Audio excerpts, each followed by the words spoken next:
Hello and welcome to an old world battle report between Bretonnians and Beastmen, two top tier lists that we were very excited to throw at each other. So let's jump straight into the army lists now.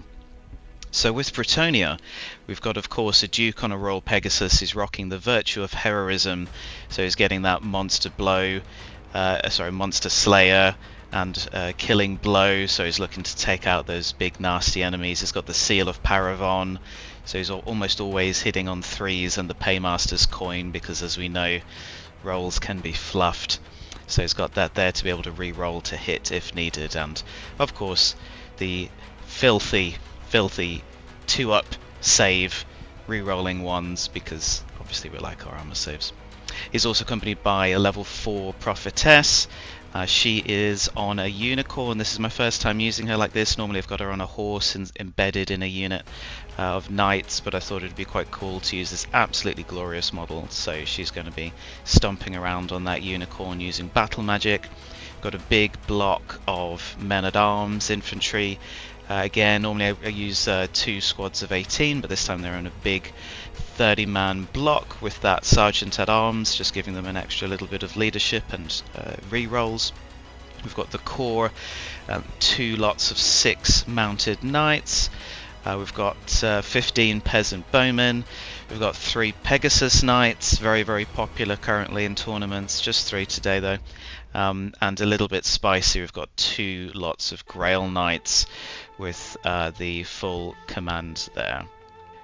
And my opponent, Ro, he's got Beastmen. He loves this army. It's very aggressive, very fast and furious, but also pretty tactical, which is very much like my friend there. So he has today a bit of a new HQ again for him as well. He's got a Beast Lord on a chariot. So it's we're very excited to see this guy rampaging around on the battlefield. He also has a 2-up save and he's got a bunch of attacks. It's very excited to see him. He has one of the most powerful units in the game arguably right now. He's got the Great Bray Shaman with the Hag Tree Fetish, so he's got that horrible, hideous spell where he's just throwing out lots of attacks with no armor save. So he has killed the Duke before in a single round of magic, so very much dreading facing this guy. He's got some 2 lots of gore herds. They're coming in as ambushers and skipping as slightly as special units. He also has 8 Minotaur herd, and they're also ambushing. So he's got those 3 squads looking to come in from the flanks. He's got 3 chariots. Fantastic matchup against the Bretonnians in terms of the speed there, so really excited to see them coming in with their impact hits. We've got 3 dragon ogres, again very good units, and they've got the great weapons there, so we've got lots of big heavy hitting attacks, decent armor save, and quite a few wounds on them. And finally the hulking massive Gorgon. It's just a beast. So let's see how they fare. So starting off the battle, we've got deployments along the long table edge. Bretonnians choosing to kneel and pray to the lady, so they're getting their ward save and ceding first turn to the Beastmen, and that's exactly how it starts going down. You can see the Beastmen have got most of their army deployed, but we've got those 3 ambushing units to the side, and it's pretty standard deployment here. I've just got all the horses ready to charge, and the Beastmen are looking to do the same with their chariots, and here we've got the 3 ambushing units ready to come in from turn 2. Turn 1, very standard stuff. Everyone just moves up a bit. The Beastmen, they kind of inch forwards. They're not too aggressive. They don't want to get charged down by all of those Bretonnian formations. Those lances have got quite a long threat range. You're talking about something like 17 to 19 inch charges maximum from the guys on the horses, and it's even further. I think it's 21 inches for the Pegasus Knights. So the Bretonnians, we move up here. I'm trying to keep the army in a pretty much in a straight line. All uniform, ready to get the charge. My thinking here is that most of my units have got counter charge, so even if the Beastmen do get the charge off against me in turn 2, I can declare the counter charges so that we all count as charging.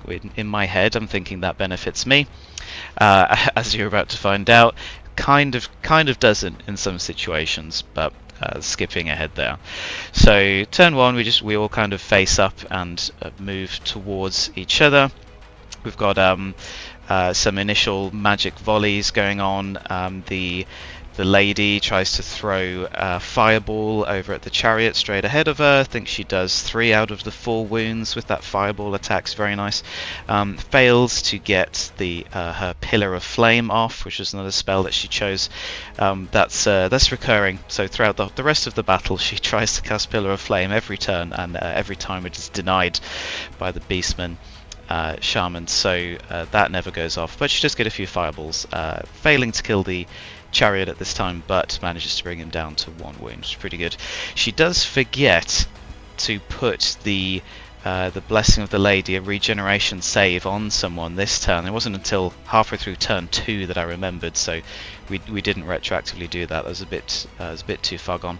That was her main job, to do that spell, and I forgot it. So lessons learned. Moving on. And turn 2 here for the Beastmen. There's lots of charges going off, very, very aggressive, exactly as you'd expect. You see the chariots charging in and the lance formations declaring a counter charge. I definitely made a mistake with the Pegasus Knights in the middle of the field there. They move forward along with the rest of the army, but that's letting the Dragon Ogres get a charge off, and I didn't do the math here. The Dragon Ogres have got initiative 4 on the charge, even with the great weapons, gaining those extra 3 initiatives from the charge. And the Pegasus Knights can't countercharge them, because you can't countercharge infantry. And they are initiative 3. So that's the Dragon Ogres that are going to be swinging first. And then the ambushers coming in from the flanks and the rear. So immediately I'm thinking, as the Bretonnian player, possibly I've made a few mistakes, and the rest of the turn doesn't go too much better for me. So you can see the flanking units arriving in from ambush here, and all the units squaring off for battle. And straight away, immediately, big power play here from Rose Shaman.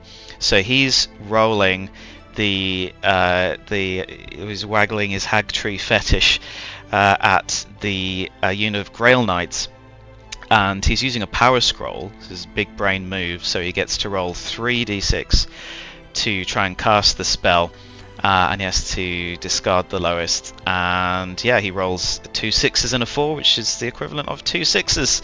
So a undispellable volley of fire going here into the Grail Knights, which is obviously very, very troubling for me. I was hoping to get to dispel it, at least the first one, but no, it's not to be. Now here you see something very special. We've picked up 5 special little brown dice. We got these at last year's Salute in London. It's a big wargaming show we love going to, and these are the dice that we use to cast that specific spell. So Ro gets to take out this beautiful little golden tin, roll these 5 beautiful dice to figure out how many hits the Vile Tide gets to land. He does a pretty average roll here. I think it's something like 19.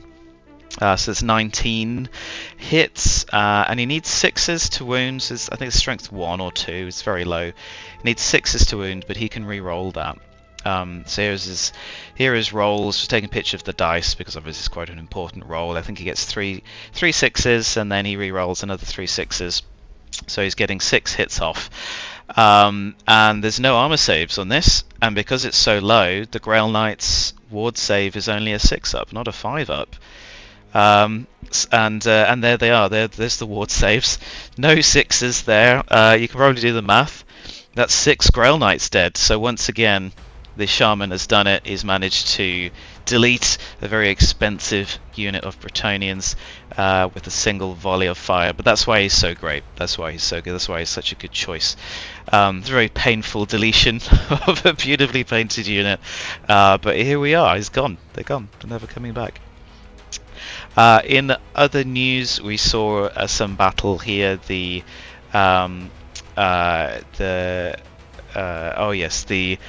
men-at-arms there. They took some fire. I think they took some magic attacks. So they lost some points there. And right next to where the Grail Knights died, there was the combat between the realm Knights. mounted realm knights, and a chariot. So this is where I was thinking I'm going to be fine countercharging a chariot, and completely forgot they have impact hits, and the reason why they're good is that they have impact hits. And this one did a lot of impact hits. This one did 7 impact hits, coming in at strength 5. So that's pretty tasty. You're wounding on 2s against these toughness 3 Bretonnian men at arms. Yeah, I think there's some AP behind it as well. I think it was 5 up saves, 5 up, 5 ups, and you can see the dice there. I just didn't make it, just didn't manage it. So that's 5 of the knights down to impact hits. So there's just the one champion left there, bravely fighting on against the chariot. Because of his high leadership, he manages to fall back in good order, obviously failing, obviously losing the battle there, but not quite wiped out completely. The Pegasus Knights, so this is where I made the mistake in terms of the positioning. I thought they were going to get completely annihilated by these 10 great weapon attacks coming in first from the Dragon Ogres. I got really lucky here, so the Dragon Ogres fluffed their attacks because their weapon skill 4, the Knights weapon skill 4, 10 attacks, hitting on 4s, it's 4 hammer. They kind of fluffed it. They only landed 3 of those massive hits in. So I got really lucky. So 3 hits came in. They did 2 wounds. The knights are 2 wounds each, so only 1 died. I was very, very lucky to get away with this tactical blunder. But there we have it. Also, the further up the field, the Grail Knights, they charged the chariot that only had 1 wound left. It managed to... Sorry, they didn't charge. They countercharged the chariot. That did impact hits against them, taking out 2 Grail Knights, very expensive models there. But they fared better than the Realm Knights further down the board at least, and they managed to very comfortably dispatch that 1 wound chariot. And the Realm Knights, all the way at the top of the board, the Bretonnian right flank, they did much better than their compatriots. They only lost 2. I think the impact hits were just much fewer in number, but they didn't quite manage to take the chariot out. So we're looking at just leaving him on 1 wound at the end there. I tell a lie. They finished him off. They did kill him. I think they won combat and they ran him down quite comfortably. So that was that battle at least defeated on the right flank.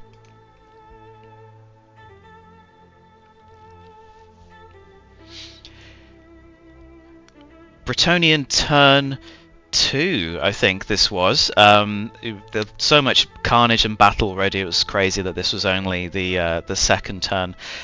So we realised that the Grail Knights were in the frontal arc of the Beastman commander there, so they managed to get a little cheeky charge off into his rear. The Realm Knights just simply repositioned to try and face down some of the ambushing units coming in from the rear. The Lord does his long bomb charge into the massive Gorgon unit, so he's very much hoping that his virtue of heroism is going to help him in that fight there. The men-at-arms pivot around and swing to try and go into the Dragon Ogres and help the Pegasus out with their fight, and they do. So there's a bit of a scrap there, and yeah, it's all to play for in the middle field here on Bretonnian turn 2. The archers take a few little cheeky shots at the Gors, ambushing Gors there. The archers really do nothing this game. They're just lobbing cheeky shots. This is my first time taking them as skirmishers. It was kind of alright. It was useful for being able to just plink arrows here and there, but they had no real impact on the game, I'd say, other than maybe forcing the Beastmen to flank a little bit further away from the rest of the army. So maybe that was good value there, but certainly offensively they didn't really do much all game. On to the combats then, and the lone Realm Knight, he failed. He lost combat against the chariots, which defeated him, and the chariot then got to reform and point himself towards the main centre of the combat in the middle of the battlefield. The Grail Knight combat went okay against the Beast Lord, so they lost a couple of guys in on the charge, but he's not called a Beast Lord for nothing, and two of them died. They only did 2 wounds against him. He had some really nice attacks there with his, I think, duelist blades give him an extra attack. So he managed to do quite a bit of output in terms of damage, and I think he either gave ground or fell back in good order, so they're kind of locked in combat a little bit there. But it's looking pretty good for the Beast Lord. He hasn't got his big charges off, but he has managed to lock up those Grail Knights. He's probably going to get to finish them off as well this fight. The battle with the Dragon Ogres goes quite well for me. There's a lot of high hitting and wounding there, and we do manage to win combat in the end and defeat them and push them back and ride them down with the Pegasus Knights. So this was very useful for me, getting the flank charge off with the men-at-arms. Obviously I don't think they did any wounds to them, but combat resolution, they got to add their banner, they had a flank attack, so that's +2. All of that stuff really helps, and then the Pegasus Knights getting to use their speed to run down those Dragon Ogres that have got movement 7, so they are getting away quite quickly, but not as quickly as the Pegasus Knights. And now for the main event, the Duke versus the Gorgon. This was the big one. So the Duke rolling first with his higher initiative on the charge. He's got 5 attacks and he gets 4 hits, I think it was, out of the 5. And I'm thinking that's pretty good. He's sitting on 3s. But my friend Roy points out that it's probably better to use the Paymaster's coin now to reroll that single miss into a hit. I think it was a very wise suggestion, because I am fishing for 6s, ultimately looking for that monster slayer roll. So I re-roll. The miss was a 2 into the 3 that you can see here. I was very happy. And then the wounding, here was the wounding. I get 4 wounds and one of them is a 6. That was the big one, and I didn't realize that kills him completely. He doesn't get a armor save from that, and he doesn't have a ward save.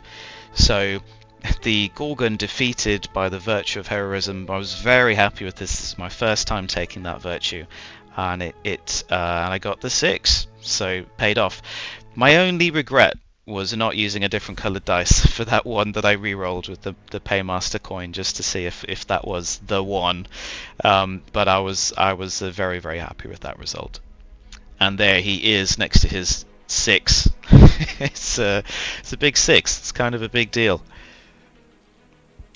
So towards the end of turn 2 here, the board is looking really interesting after a bit of a disastrous first turn for the Bretonnians, disastrous Beastmen's second turn. They lost the Grail Knights and the Realm Knights on their left flank, so that whole left flank completely collapsed.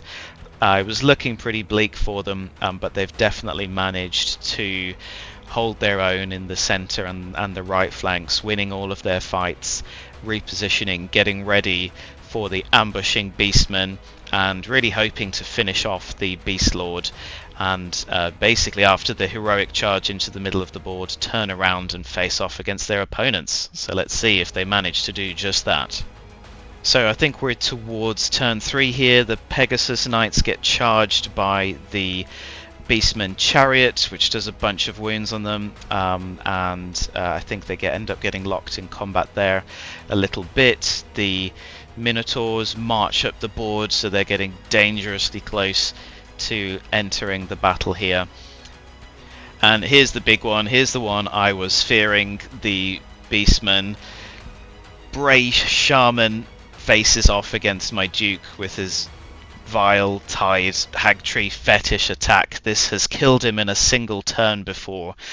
I'm pretty worried about this, but he does have the prophetess behind him to try and dispel. So she's going to try and do just that, but she doesn't quite do it. Big rolls from both of them here. So that's the Bray Shaman rolling an 11 and the prophetess rolling a 10. They're both level 4s, so obviously missing out there. So the Vile Tide goes off, and the special Vile Tide brown dice come out and roll, I think, almost exactly the same as before. We're looking at about 19 hits, and it does exactly the same thing here. He gets 3 6s and then re-rolls into another 3 6s. So there's 6 6s. This is looking pretty bad, so I don't get my 2-up armor save on the Duke, re-rolling 1s. That's just gone. It doesn't exist when you're talking about this spell. Yeah, I did have regen on him, but he doesn't get regen here, so I think he's just got the 5-up ward saves to take, and he manages to do it incredibly. He manages to get 3 of the 6 saved as a huge sigh of relief for me, so he goes down to 3 wounds there.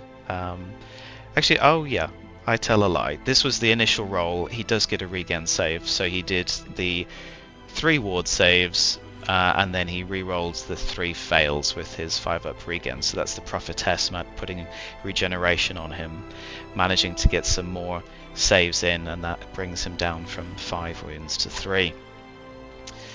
So that was very good. But what was less good for the Bretonnians was the Beast Lord defeating them in combat. They managed to put 1 more wound on him, bring him down to 4 wounds, but he does his job. He hacks them to pieces. And that's all of the Grail Knights off the board now. Very sad times for the Bretonnian player, but the Beast Lord is looking to get a little bit of revenge back after seeing the carnage that has been wrought on his battlefield. So here we have the state of the board. I think this is either turn 3 or turn 4. I should really be writing this down.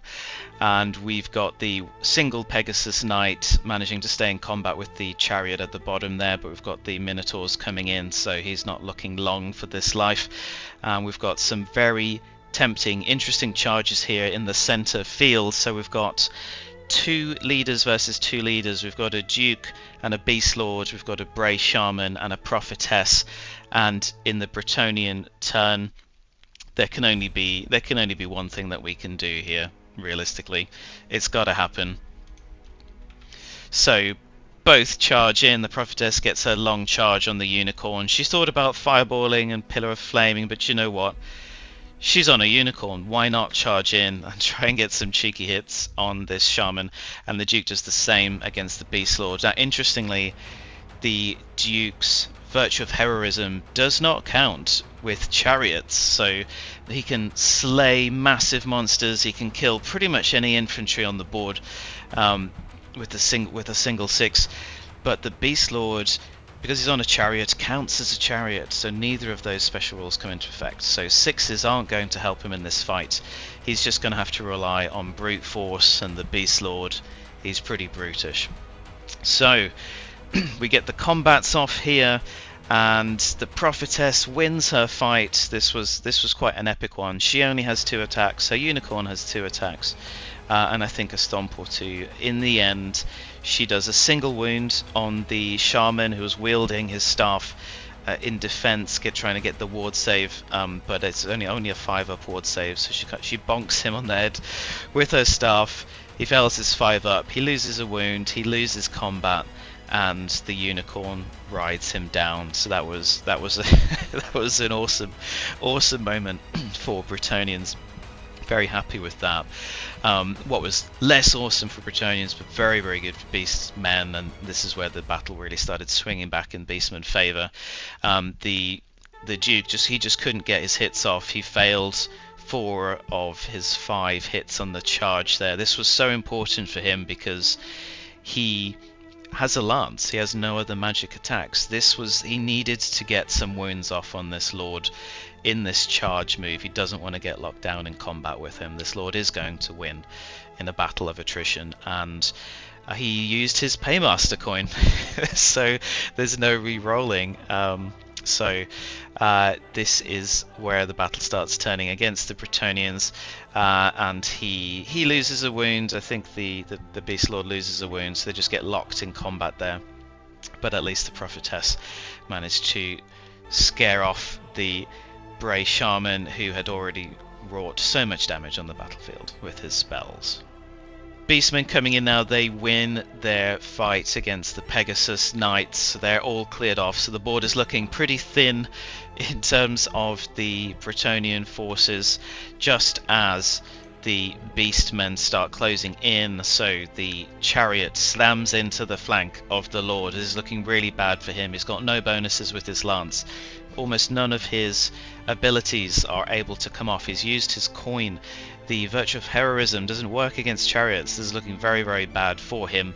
And the Minotaurs finally coming in from ambushes. They've been stomping their way through the battlefield, charging towards the smell of fresh blood, and they're squaring up here against the men-at-arms, probably shaking in their boots, even though they've got the Duke and the Prophetess right next to them. This is not a fight that they are going to want to have. So the board looking pretty thin here. We've got more ambushers knocking around at the back. They're going to wipe out some archers there in combat over on the right, and the other ones kind of hiding in the forest playing peekaboo with the Realm Knights. This is where I think as the Bretonnian player I made a bit of a tactical blunder. I was squaring off against them. I thought, great, I'm holding them off, I'm holding them back, I'm just going to square up to them with those horses. But actually I think it was I who was being baited. Those horses were kept away from their Duke, their Lord, in the fights that really they needed to be helping out with. So really I should have pivoted them in a turn and then brought them into that combat, but instead my opponent rode very, very cunningly, keeping the Beastmen hiding in the trees and keeping those horsemen distracted from the main event. So again, a mistake that will cost Bretonnia dearly. The fight does not go well for Bretonnia. Obviously the Duke being flanked and attacked and not having his bonuses against a mighty beast lord and a chariot coming in, they managed to bring him down to a single wound. There's a bunch of dice rolled. The beast lord fails a lot of his attacks. I think this was his to hit roll. Absolutely awful. He needed 4s to hit, doesn't get a single one. So even though it's looking pretty grim, the beastmen are fatigued and not able to finish the job. The Prophetess tries to do whatever she can. She comes in just to try and get a little bit of combat resolution here, trying to get the just a +2 on the combat res, hopefully trying to save the Duke. But really, it was the end of the battle here. Now the Beastmen win the combat. They manage to kill off the Duke. No amount of battle res is going to save you if you're dead. And the Realm Knights charging in there a turn too late. That was their blunder, and the men-at-arms looking forlornly ahead at the Minotaurs, and that's where we called it. That was the game. I shook hands with my opponent as the Bretonnian player. Beastmen win the day. They managed to pull it off. They had a fantastic first turn, clearing out all of the knights on the left, on their right flank. And then charging into the middle there, the Bretonnians pulled off a heroic counter charge in the middle, managing to swing the battle back in their favour. Lots of heroic events, but it wasn't quite enough against this huge tide of Beastmen coming in. Very well played to my opponent, Rowe. Can't wait to play it again. See you next time.